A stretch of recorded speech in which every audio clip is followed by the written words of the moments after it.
All right, so we're checking out the GEPRC Vapor D6.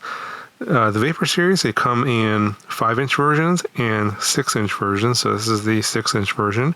And then this is the Dead Cat style frame. It does come in a hybrid X frame, which is more like a traditional freestyle type frame, but those will have props in view. The Dead Cats do not have props in view. Additionally, you get a different VTX version. So this is the 03 or DJI 03 version with the 03 VTX. They do have another DJI version with the WASP camera and RunCam Link VTX. That's the first generation DJI. They also have an analog version. So if you want to go analog, you can do that as well. And they have a version with basically the whole frame built out without FPV, so it's called the WT-FPV version. So in that version, you get basically the frame, the motors, the flight stack, all pre-built and ready to go. And all you have to do is add your own FPV system. So for those of you that maybe are running HD0 or Walksnail, because GEPRC doesn't make those versions, that's the version you get, and then you can add your own VTX to that. So they have a whole bunch of different versions. On top of that, you can choose your own receiver. So you can get the version with no receiver, plug and play. The one I have here is the Express LRS receiver version. And the other option is the TBS Crossfire version. So those are the two receiver versions. Additionally, you can get this with or without GPS. So mine did not come with GPS. You can get a GPS version that comes pre-installed in the back, or you can buy that separately on your own. So those are all options you can get when you go to the website to figure out which one you want to buy. Now, in terms of the frames, again, as I said, there's an X style version and a Dead Cat style version of the frame.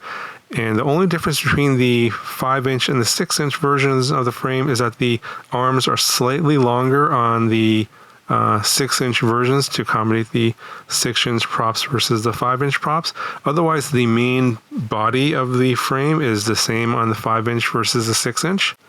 And in terms of the thickness of the plates, the top plate's going to be 2 millimeters thick. You've got this sandwich plate here that's also 2 millimeters thick, and then you have this bottom plate here that is going all the way across the bottom. That is 2.5 millimeters thick, and then the arms are 5 millimeters thick. And the arms are the same thickness, whether or not you get the 5-inch version or the 6-inch version.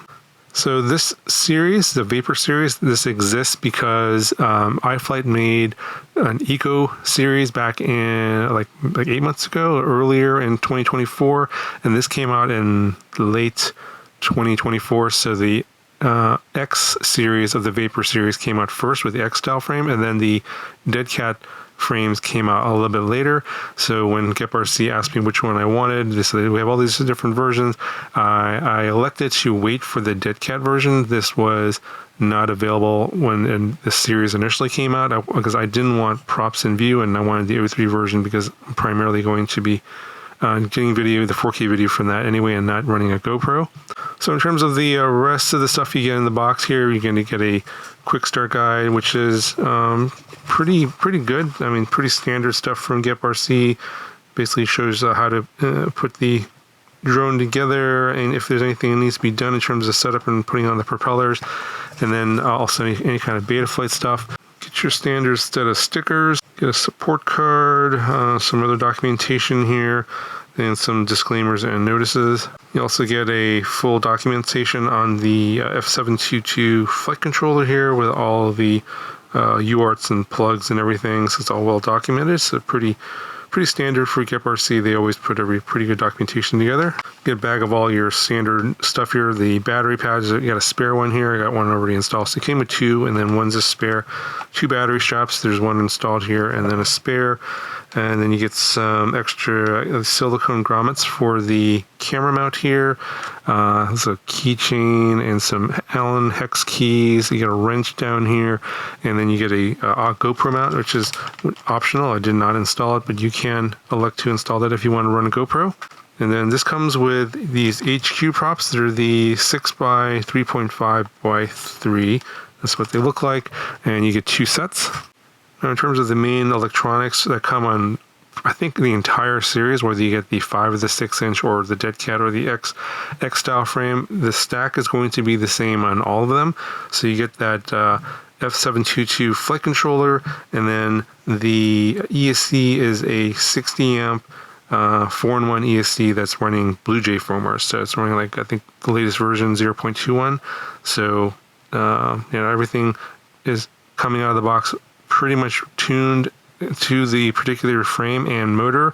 And so whether you get the 5-inch or the 6-inch or whatever you get, the different frame versions, they come with different PID tunes. That's what they told me, which is kind of crazy because they all weigh a little bit different. And so they probably, obviously, if you think about it, how many different versions of this particular model that there are in this series, and they have a different PID tune for each one, which is kind of nuts. But I'll talk about the specific PID tune that came on mine a little bit later in the video.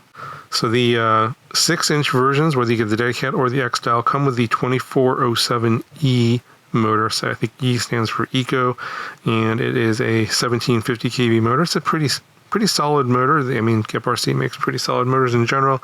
It's from the SpeedX lineup, and I think this is kind of a basic motor for a 6-inch prop. If you get the 5-inch version, you're going to get the 2207, which is a pretty much standard motor for a 5-inch size. And as you can see here, the XT60 connector comes out of the front here, which is a little bit different. You have a capacitor right there and a 3D printer part that holds that in place. And I think that also holds the O3 camera cable in place as well. You can see the aluminum, I think it's a 7075 aluminum front cage here for the camera, and you have the silicone vibration dampeners here for the O3 camera, so no vibration should get through. Now this little gap here, can be a bit concerning if you hit this direct on. This is only 2.5 millimeters thick right here on the bottom, so there's a chance that could crack in a pretty severe crash. So something to be aware of. But typically you're not going to be going straight in. You're going to be probably going at an angle, and most likely hitting the motor arm, or the arm first, which will hit this motor guard that's on the end of the arm here.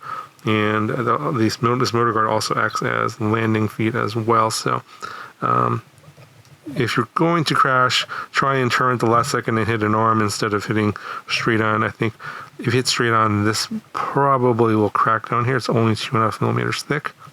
The O3 Arian is here in the back, and it's upside down. There's a little silicone cover there for the USB-C port, and they have these little carbon pieces here that have a little gap in between that and the O3 Arian and the bottom plate, so that little gap is where the Express LRS receiver lives. It's right there, and you have access to the LEDs and the button there, and then the antenna comes out the back into this 3D printed part over here, and then the antenna is right over here, and when it comes out of the box, it's kind of pulled out and laying flat. So if you want to transport it, you can pull it back out again, but it just sits in that little TPU part right there. So as I mentioned, they made this whole series to sort of compete with the Eco series from iFlight, and then the thing that the Eco series does not have is they don't have any 6-inch versions. That's another the reason why I wanted to try out the 6-inch version instead of the 5-inch version, because I already know what the 5-inch version of the Eco feels like, and I imagine the 5-inch version of the Vapor series is probably going to fly pretty similarly, especially if it's the same Dedicat style frame. So that's why I elected to go with the 6-inch. And so if you're looking for a budget sort of category of FPV bind and fly, iFlight doesn't have a 6-inch, whereas GEPRC does. So that's one of the advantages of the Vapor series over the Eco series from iFlight. Now that being said, if you put the 5-inch of the Eco series versus the 5-inch of the Vapor series head to head, if you look at all the specs and features, they pretty much all line up exactly, with the only major difference being the flight controller. The Vapor series uses an F7 type flight controller versus the iFlight uses the AT32 type flight controller. So slight difference there. And then in terms of cost, the 5-inch versions of the GEPRC Vapors cost about $10 to $15 more than the iFlights, and then the 6-inch versions cost another $10 to $15 more compared to the 5-inch versions. So it's a little bit more expensive than the iFlight version, and then of course the 6-inch version isn't available from iFlight.